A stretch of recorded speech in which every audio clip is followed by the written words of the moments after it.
What if the secret to living longer isn't just about adding years to your life, but adding life to your years? In Outlive, The Science and Art of Longevity, Dr. Peter Attia combines groundbreaking research with practical strategies to help us rethink how we approach health, aging, and vitality. This is the story of how I integrated his wisdom to not just extend my lifespan, but enhance my health span, turning every day into an opportunity for growth, strength, and resilience. Through this journey, I discovered that longevity isn't simply about survival. It's about thriving in every aspect of life.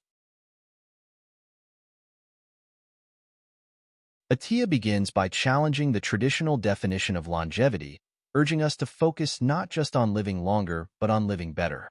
Longevity, he argues, is about optimizing physical, mental, and emotional well-being to enjoy a fulfilling life, even in our later years. He introduces the concept of health span, the period during which we remain healthy and active, as the ultimate goal. I started examining my own approach to health and aging, realizing that my habits weren't aligned with the life I envisioned for my future self. Attia's insights encouraged me to think beyond mere survival and instead prioritize quality of life. This shift in perspective inspired me to take proactive steps toward building a foundation for long-term vitality. By rethinking my daily habits, I began to see how small, consistent changes could lead to profound improvements over time. This chapter taught me that true longevity is about thriving, not just surviving. By focusing on health span, I could create a roadmap for a vibrant, active, and meaningful life. It also reinforced the idea that it's never too early or too late to start making changes that positively impact our future selves. Attia outlines 4 key pillars that form the foundation of longevity: nutrition, exercise, sleep, and emotional health. Each pillar, he explains, plays a critical role in determining how well we age and how effectively we can prevent chronic diseases. I began evaluating my habits in each of these areas, starting with nutrition.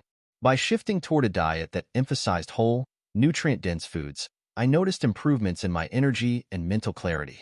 Incorporating regular exercise became a non-negotiable part of my routine, and I started prioritizing restorative sleep by creating a consistent bedtime ritual. Attia's emphasis on emotional health reminded me to nurture my mental well-being through mindfulness practices and meaningful relationships. This chapter reminded me that longevity isn't about perfection but balance. By strengthening each pillar, I could build a solid foundation for lifelong health and resilience.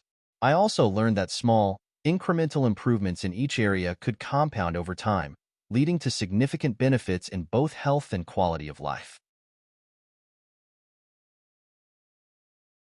Attia delves into the science of chronic disease prevention, focusing on conditions like heart disease, diabetes, cancer, and neurodegenerative disorders.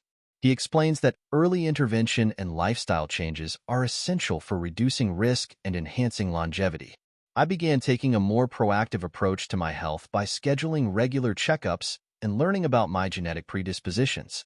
Attia's advice to focus on metrics like blood sugar levels, cholesterol, and inflammation markers helped me understand the importance of prevention over treatment. Implementing these strategies gave me a sense of control over my future health. Additionally, I became more conscious of the long-term impact of my daily choices, realizing that every meal, workout, and moment of rest contributed to my overall well-being. This chapter taught me that knowledge is power. By understanding my risk factors and making informed decisions, I could take meaningful steps toward preventing chronic diseases and optimizing my well-being. It also reinforced the importance of staying informed and adapting my strategies as new research emerges. Exercise, Attia explains, is one of the most powerful tools for promoting longevity. He emphasizes the importance of a well-rounded fitness routine that includes strength training, aerobic exercise, and flexibility work to support overall health and function. I started incorporating strength training into my weekly routine, focusing on building muscle and improving mobility. Adding aerobic exercises, like running and cycling, helped boost my cardiovascular health, while yoga and stretching improved my flexibility and reduced stress. Attia's emphasis on consistency over intensity reminded me that small, regular efforts could lead to significant long-term benefits. Over time, I noticed how these practices improved not only my physical health, but also my mental clarity and emotional well-being. This chapter reminded me that movement is medicine. By embracing a balanced approach to fitness, I could enhance my physical resilience and maintain vitality as I age. It also taught me the value of setting realistic goals and celebrating milestones along the way. Atiya highlights the critical role of nutrition in longevity, emphasizing that there is no one-size-fits-all diet.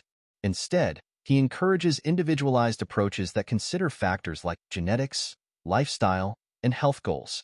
He discusses the benefits of intermittent fasting, low-carb diets, and other nutritional strategies for supporting metabolic health.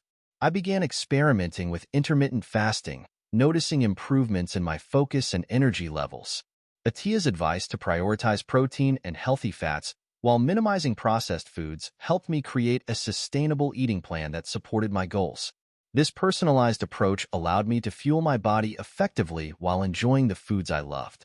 I also became more mindful of my eating habits, recognizing how certain foods affected my mood, energy, and performance. This chapter taught me that nutrition is a powerful tool for longevity.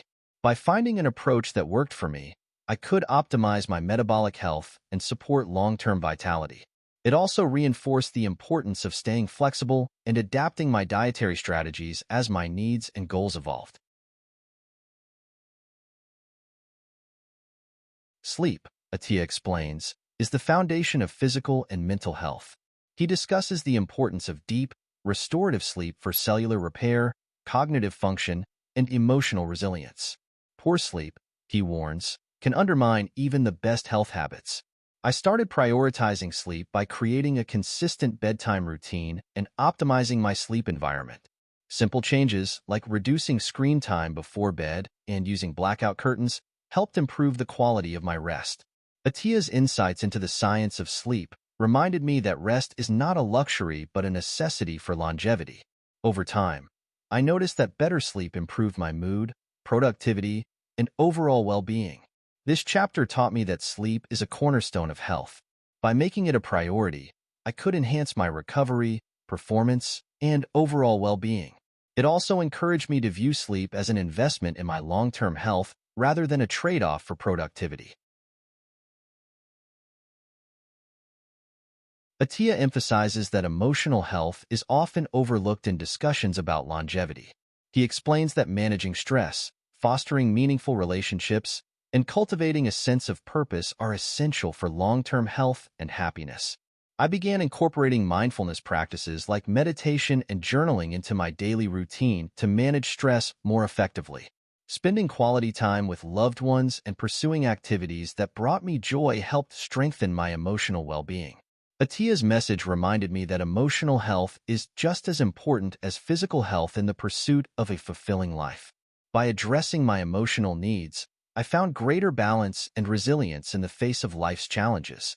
This chapter taught me that a healthy mind supports a healthy body. By nurturing my emotional well-being, I could build resilience and live with greater intention and joy. It also inspired me to seek deeper connections and engage more fully in the present moment. In the final chapter, Atiya encourages readers to rethink their relationship with aging. Rather than viewing it as a decline, he frames it as an opportunity for growth and evolution. By adopting a proactive mindset and embracing lifelong learning, we can approach aging with optimism and vitality.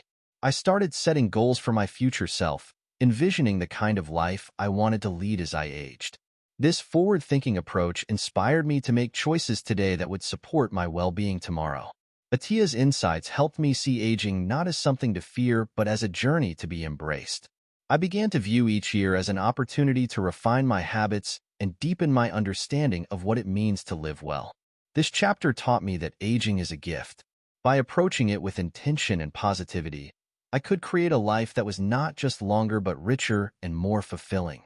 It also encouraged me to focus on what truly mattered, making each day a step toward my best self. Outlive taught me that longevity is about more than just living longer. It's about thriving at every stage of life. By focusing on the 4 pillars of health, preventing chronic diseases, and nurturing emotional well-being. I began building a foundation for a vibrant, active, and meaningful future. How can you start investing in your health span today? Remember, the choices you make now will shape the quality of your life for years to come. Every step, no matter how small, brings you closer to the life you deserve.